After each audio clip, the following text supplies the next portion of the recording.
ओम शांति। गृहस्थी का ये मंत्र संभाल कर रख लेना। इसे सुनने के बाद कभी नहीं टूटेगा आपका परिवार। आज परिवार क्यों टूटते जा रहे हैं, पति पत्नी में झगड़े क्यों होते हैं, डिवोर्स क्यों होते जा रहे हैं इतना, आखिर उसका कारण क्या होता है और आप उस कारण को नहीं समझते हैं, इसलिए परिवार टूट रहे हैं और पति पत्नियों में दूरियां बढ़ती जा रही हैं। तो आज आपको ये जो मंत्र देते हैं इसको आप संभाल के रख लेना। इसको समझ लिया तो आपका कभी परिवार नहीं टूटेगा।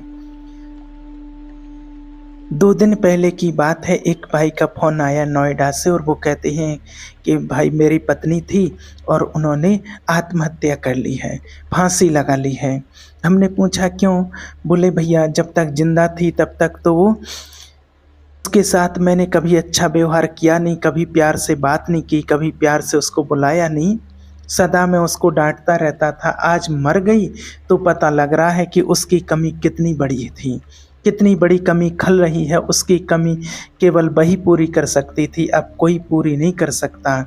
जब तक कोई हमारे साथ है तो प्यार स्नेह से रह लो, सांसों का कोई भरोसा नहीं है कब किसकी पूरी हो जाए। इसलिए प्यार से कह दो कि आप बहुत अच्छे हो। मरने के बाद फिर किससे कहोगे? उसकी तस्वीर से कि तुम उस बहुत अच्छी थी।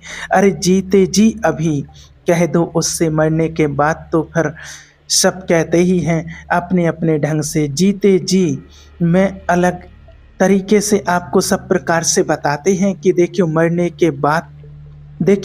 के बाद किसी की अर्थी के ऊपर रोने से कोई फ़ायदा नहीं मिलता है। मरने के बाद ना रोइए, जब तक वो जिंदा है तब तक उसको सुकून दीजिए, उसके चेहरे पर मुस्कान दीजिए। और जब तक जिंदा है तो प्यार बांट लो, प्यार दे दो। मरने के बाद तो आंसू दुश्मन भी बहाते हैं और बहाएंगे ही। मरने के बाद तो रोने वालों की कोई कमी नहीं होती है। जो हमें कभी प्रेम स्नेह की नज़र से देखते भी नहीं थे और वो आज रोने के लिए आपके घर आएंगे, वह भी मेरे जनाजे में जाएंगे। अर्थी क्या, मरने के बाद तो देश और ज़माना सब रोएगा ही रोएगा। जब तक मैं ज़िंदा हूँ तो स्नेह और प्यार कर लो, प्यार से कह दो, प्यार से बोल लो। माँ है, माँ से प्यार कर लो, उसके पाँव दबा दो, उसकी सेवा कर दो, उसके होठों पर मुस्कान ले आओ। मर जाएगी तो उसकी तस्वीर को छाती से लगा लगा करके तो बच्चे रोते ही हैं, पर जिंदा थी तब उसकी कितनी सेवा की। तस्वीर छाती से लगा करके रोने से कोई सच्चा बेटा नहीं होता है। जब तक माँ जिंदा होती है तब तक उस माँ की सेवा अगर आपने की है और माँ की आंखों से अगर खुशी खुशी के आंसू आए होंगे कि वाह भगवान, मेरे बेटे जैसा बेटा भगवान सबको देना, तब तुम्हारा बेटा होना सफल हो जाएगा। रोने से कोई सच्चे बेटे नहीं कहलाओगे कि हम इतना फूट फूट करके रो रहे हैं तो सच्चे बेटे हो। लेकिन यहाँ दुनिया में आज रिवाज ही उल्टा है। यहाँ बहुएं सास की सेवा, जैसे आज जब सास जिंदा है तो बहुत सारी बहुएं तो ऐसी हैं कि बहुत अच्छे से अपनी सास की सेवा करती, खूब ख्याल रखती हैं। और उन बहुओं के लिए तो क्या कहना जो इतने अच्छे से अपनी सासू माँ की सेवा करती हैं। वो अपना पुण्य जमा कर रही हैं, अपने जीवन में पुण्य कमा रही हैं, क्योंकि कल उनकी भी बहुएं होंगी तो उनकी भी ऐसे ही सेवा होगी। जो हम देते हैं वो ही हमें लौट के मिलता है। लेकिन कुछ बहुएं ऐसी हैं जो अपनी सासू माँ को 1 गिलास पानी और 2 रोटियां भी नहीं देती हैं। बूढ़ी माँ, हमने अपनी आँखों से देखा है कि बूढ़ी माँ अकेली बना करके खाती है। पाँव चलते नहीं, हाथ चलते नहीं, शरीर चलता नहीं और 2 रुपए की कमाई नहीं है। वो जो वृद्धा पेंशन मिलती है उसी भरोसे पर जिंदा है, 200-500 जो मिल जाते हैं। अब उस पर देखिए क्या उसकी रोटियां पक जाएंगी। एक हमने प्रैक्टिकल में घटना देखी है अपनी आंखों से यहाँ पर कि एक बेचारी माँ थी जिसके 3 बेटे थे और तीनों ही उसके गवर्नमेंट जॉब में, तीनों ही बहुएं, बढ़िया बढ़िया परिवार। और वो माँ बेचारी फूटे पुराने घर में गांव में रहती थी और वो तीनों भी वहाँ पर रहते थे। वो उनके तीनों के बढ़िया मकान ठाट बाट से, और वो माँ अपना बना करके खाती थी, कभी कोई पड़ोसी दे दे तो खाती थी, कभी कुछ करती थी ऐसे। और जब क्या हुआ, उसकी मृत्यु हो गई, 4 दिन हो गए और 4 दिन से किसी को कोई पता नहीं वो घर में उसकी बॉडी पड़ी है, वो फूटे पुराने घर में। जब पड़ोसियों ने देखा कि वो बूढ़ी माँ घूमती रहती थी, 4 दिन से वो रोटी मांगने के लिए नहीं आई है और वो कहाँ गई उसका तो कोई पता नहीं। और जब पड़ोसियों ने जा कर के देखा तो डेड बॉडी उसकी पड़ी है। तब उसके बेटों को खबर दी, तब उसकी बॉडी से बदबू आने लगी थी। तब बेटे आए, बहुएं आई, बहुत रोने गाने लगे, ढंग करने लगे, इतना सारा वो सब। फिर उसको अंतिम संस्कार किया गया। फिर उसको इतना रो रहा है, छाती पीट पीट के सब बहुएं बेटे रो रहे, माँ चली गई, माँ ऐसी थी वैसी थी, बड़े रो रहे हैं, बड़े ढोंग कर रहे हैं। और फिर उसकी अंतिम क्रिया करने के बाद उसको ना सब कुछ करते ही हैं, इलाहाबाद जाते हैं सब। फिर वो हजारों, अरे हमारी माँ थी और हमारा नाम होना चाहिए, हजारों लोगों का भोजन करा रहे, तेरवी करवा रहे, जिंदा में उसको 2 रोटी नहीं दी, 1 गिलास पानी नहीं दिया। अब उसको कराने से क्या मिलेगा सोचिए। तो ऐसे ऐसे लोग यहाँ पर हैं इस दुनिया में। अभी तो जिंदा में तो रोटियां नहीं दी, और जब वो मर जाती है तो वही बहुएं जो गिलास भर पानी नहीं देती हैं, वही फ्रंट में बैठ बैठ करके रोती हैं, छाती पीट के कि सासू माँ मर गई है, सासू माँ मर गई है। ये नाटक किसे दिखा रही हो? अब रोने से क्या फ़ायदा? क्या भगवान जान नहीं रहे हैं कि तुम कैसी बहू हो? दुनिया वालों को बेवकूफ़ बना रही हो या खुद बेवकूफ़ बन रही हो? भगवान से क्या छिपा है? परमात्मा से क्या छिपा सकते हो? आप क्या सोच रहे हो, आपके मन में क्या चलता है, वो भी सब जानते हैं। तुमने अपनी सासू माँ को 2 रोटियां और 1 गिलास पानी तो दिया नहीं, और उसके मर जाने पर बाल्टियों से बहू आंसू बहा रही है। इतना पानी अगर उनको पिला दिया होता तो तुम्हारा कल्याण हो जाता, उद्धार हो जाता, उसकी आत्मा को शांति मिल जाती। केवल रोने के लिए बहुएं हैं। ऐसी चतुर होती हैं कुछ कुछ बहुएं कि फ्रंट में बैठ कर के रोती हैं, जहां आने जाने वालों की सबसे पहले नज़र बहू पर पड़े, ताकि लोगों को लगे कि बहुत प्यार करती थी। इतनी चतुर बहुएं होती हैं। कई बार तो रोते रोते बेहोश भी हो जाती हैं, ये देखा गया है, बेहोश हो जाती हैं। ये बहुएं वो ही हैं जो 1 गिलास पानी नहीं माँ को पिलाती थी और आज रो रो करके बेहोश हो रही हैं, इतना नाटक करके दिखा रही हैं। आपको क्या लगता है कि कोई देख नहीं रहा है? सब कुछ देखने वाला है। बात तो की ही नहीं है आपने, पानी तो 1 गिलास पियाया नहीं है, कभी पैर तो छुआ नहीं है, और रोने के लिए खूब रो रही हो। तो मरने के बाद दिखावा करने से कुछ नहीं होगा। रियल चीज़ें, रियल सच्चाई अच्छी होती है। किसी के मरने में ना रो तो कोई दिक्कत नहीं होगी, कोई दिक्कत नहीं होगी। मत रोइए रोने में, जिंदा है तो उसका आप सपोर्ट कीजिए। मरने के बाद रोना अच्छा है या जीते जी उसकी मदद करना, उसका सपोर्ट करना अच्छा है? आप खुद बताइए। उसके होंठों पर मुस्कान देना अच्छा है? मरने के बाद रोने लगे, कौन सा बड़प्पन है ये? कौन सी समझदारी है ये? सवाल एक खड़ा नहीं होगा कि आप कितना रोए मरने के बाद। आपसे एक जमाना ये पूछेगा कि उनके जीते जी आपने उनका कितना सहयोग किया, कितना सपोर्ट किया उस व्यक्ति का आपने। जनाजा उठाने के लिए तो बहुत लोग आएंगे, लेकिन जब मैं उठ रहा हूँ, तरक्की कर रहा हूँ, कोई भी व्यक्ति तरक्की करता है, उठता है, आगे बढ़ता है, तो लोग पैर पकड़ पकड़ करके नीचे के लिए खींचते हैं उसको। जब तुम्हारे सहारे की ज़रूरत थी तब तो मुंह दिखाए नहीं, तब तो मुंह दिखाने नहीं आए, और अब जनाजा उठाने के लिए चले आए। तो क्यों ऐसी झूठी ज़िंदगी जीते हैं? और ऐसी झूठी ज़िंदगी जीने से कुछ नहीं मिलेगा। क्यों नहीं सच्ची ज़िंदगी जीते? क्यों दिखावे में चल रहे हैं? लोग कहते, लोग क्या कहेंगे, ज़माना क्या कहेगा? अरे ज़माना केवल यही कहता है अंत में कि राम नाम सत्य है। रियल ज़िंदगी में और रियलिटी में ज़्यादा आनंद है, दिखावे में कोई आनंद नहीं है। रिश्तों में दिखावा ना हो, रियलिटी हो, प्यार हो, स्नेह हो, सच्चा प्रेम हो। माँ से सच्चा प्रेम करो, माँ की सेवा करो। पत्नी से सच्चा प्रेम करो, पति से सच्चा प्रेम करो। पति पत्नी आपस में एक दूसरे का ख्याल रखें, एक दूसरे से सच्चा प्यार करो। बच्चों से स्नेह दो और बच्चों को अपने संस्कारी बनाओ। रिश्तों की गंभीरता को समझो, रिश्तों को समझो। आज जो रिश्ता तुम्हारे पास में है वो आज है, कल रहेगा, इसकी कौन गारंटी लेता है? कोई भरोसा नहीं है। इसलिए रिश्तों की गंभीरता को समझो। छोटी छोटी बातों में नाराज मत हुआ करो, छोटी छोटी बातों में गुस्सा हो जाते हैं। बातों में कोई दम नहीं होती है, बातें छोटी होती हैं। बातों में कोई दम नहीं होती है, लेकिन होता क्या, आप लोग राई का पहाड़ बना लेते हैं ना। पत्नी की जरा सी बात का आपने पहाड़ बना दिया, पति की जरा सी बात का आपने पहाड़ बना दिया। अरे झगड़े में उलझना अच्छा नहीं है, झगड़ा उठे तुरंत उसे ख़त्म कर दो, वहीं दबा दो। एक पत्नी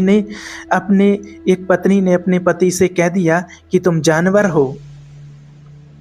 अब उसको कैसा लगेगा देखिए। तो एक पत्नी ने जब उसको कहा कि तुम जानवर हो, वो उसका पति तो बहुत पॉजिटिव था, समझदार था। उसने कहा कि ठीक कहती हो, मैं जानवर हूँ, तुम मेरी जान, और मैं तुम्हारा बराबर जानवर हूँ। जान प्लस बराबर जानवर। अगर आपको लड़ाई झगड़ा नहीं करना तो इसके बहुत सारे रास्ते हैं, और लड़ाई झगड़ा करना है तो बहुत रास्ते उसके भी हैं। अब आपको कैसी ज़िंदगी जीना है ये आपके ऊपर है। रास्ते तो गुजारने ही हैं, चलना तो है ही, हंसते हंसते चलो या रोते रोते चलो। इसलिए आपसे कहते हैं कि खुश रहो, आपस में खुश रहो, हर हाल में प्रसन्न रहा करो, हमेशा खुश रहा करो, हर हाल में खुश रहा करो, प्रसन्न रहा करो। जीवन का सबसे बड़ा मूल मंत्र है प्रसन्नता। इस धरती में, इस जीवन में आप जो भी कर रहे हैं सब प्रसन्नता के लिए कर रहे हैं, और सब करके भी अगर आप प्रसन्न नहीं हुए तो फिर सब करने का अर्थ ही क्या हुआ। इसलिए हमेशा हैप्पी रहो। अगर कभी पति बहुत डांट रहा हो ना, तो उनकी बातों को कभी पत्नी ध्यान ना दे, सुने ना। और अगर पति का आज दिमाग खराब है तो आप मुस्कुराते रहो, कोई बात नहीं, आज इनके ऊपर क्रोध का भूत चढ़ा है, उतर जाने दो। जब पति बहुत गुस्से में है ना, तब पत्नी बोले ना, थोड़ा सुन ले, सहन कर ले, पर गड़बड़ कहाँ हो जाती है, आप अपने क्रोध पर कंट्रोल नहीं कर पाते हैं। रहना आपको ही साथ में है, रहना आपको ही जिंदगी भर साथ में है। क्या होता है, आप अपने क्रोध पर कंट्रोल नहीं कर पाते हैं, रहना तो आपको ही जिंदगी भर साथ में है। लेकिन जब आप लड़ाई झगड़ा करते हैं तो ऐसा लगता है कि पति पत्नी एक दूसरे के जानी दुश्मन बन गए हैं। ऐसा लगता है दोनों एक दूसरे का खून पी जाएंगे।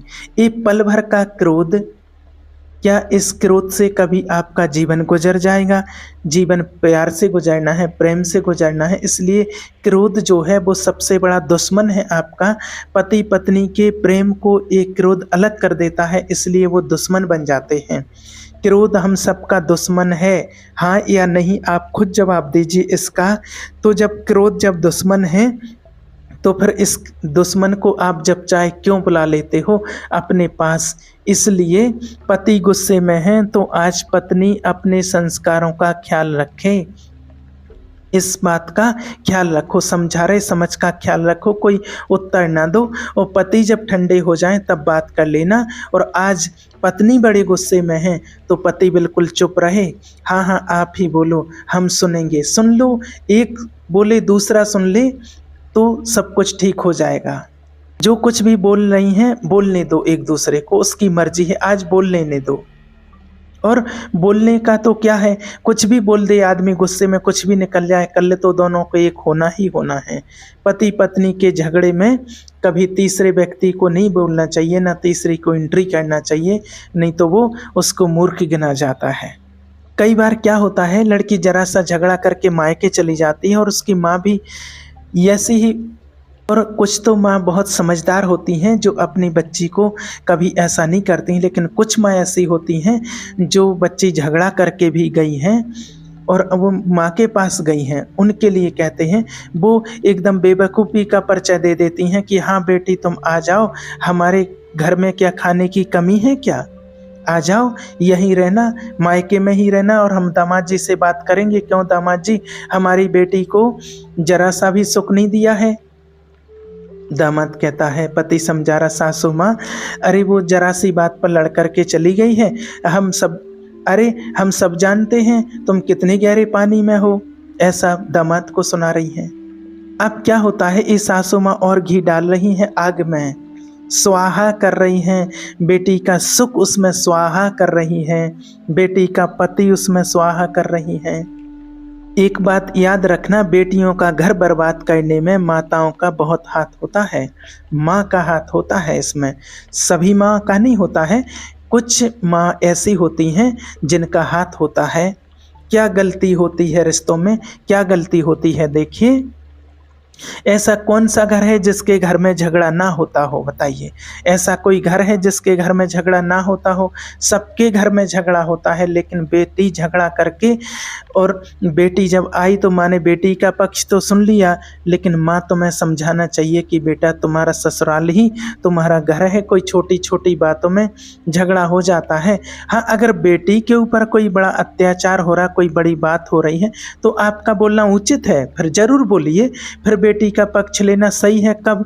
जब उसके ऊपर कोई मुसीबत पड़े, ज़्यादा दबाव डाल रहे हों, प्रेशर डाल रहे हों। लेकिन छोटी छोटी बातों पर, पति पत्नी की छोटी छोटी बातों पर अगर आप पक्ष लेते हैं कि नहीं नहीं, हमारी बेटी तो ससुराल जाएगी ही नहीं, मेरी बेटी क्या मेरे लिए बोझ है, तो इस तुम्हारे घमंड के कारण कितनी बेटियां मायके के मायके में ही बैठ गई हैं, लौट के नहीं गई ससुराल में, इस अहंकार के कारण। जो बोलती थी कि मेरी बेटी क्या बोझ है क्या, और तुम तो चली जाओगी कुछ दिन के बाद। और फिर उन बेटियों से भी कहते हैं कि देखिए, जो अपनी बेटी उन बेटियों से कि जो अपने पति को छोड़ कर के अपनी माँ के पास चली जाती हो, तो माँ जब मर जाएगी तो फिर कहाँ रहोगी? तुम्हारा भाई, तुम्हारी भाभी तुम्हें जीवन भर क्या रोटियां देंगे? भाभी वही बोलेगी कि अपने पति की तो हो नहीं पाई, तो मेरी क्या हो सकेगी, मेरी हो जाएगी क्या? ऐसे ताने को सुनने मिलेंगे। खा लोगी, सहन कर लोगी फिर ताने भाई और भौजाई के। इसलिए आप सभी से कहते हैं कि रिश्तों को बना लेना सरल है, निभा लेना कठिन है। आज दुनिया में रिश्तों को निभाना सिखा ही नहीं जाता है। एक समय ऐसा था जब बेटी की विदा होती थी तो माँ कहती थी कि बेटा, आज से ससुराल ही तेरा पूरा परिवार है, सास ससुर तेरे माँ बाप हैं और पति ही तेरा जीवन साथी है, और तुम उनका ख्याल रखना और अच्छे से रहना। लेकिन आज वो सब चीज़ें दूर होती जा रही हैं, और आज कोई भी माँ ऐसा उपदेश नहीं देती है अपनी बेटी को। इसलिए आज रिश्तों में कड़वाहट आती जा रही है और रिश्ते टूटते जा रहे हैं। आपने इस बात को समझ लिया, अच्छे से समझ गए, तो आपका परिवार टूटने से बच जाएगा। इसलिए आपस में प्रेम से रहें, एक दूसरे का मान सम्मान रखें, एक दूसरे का रिस्पेक्ट करें, एक दूसरे की बात को समझें, एक दूसरे की फीलिंग को समझें, तो आपका परिवार कभी नहीं टूटेगा और आप दोनों की बात तीसरे तक कभी नहीं पहुंचेगी और आपका घर स्वर्ग बन जाएगा। ओम शांति।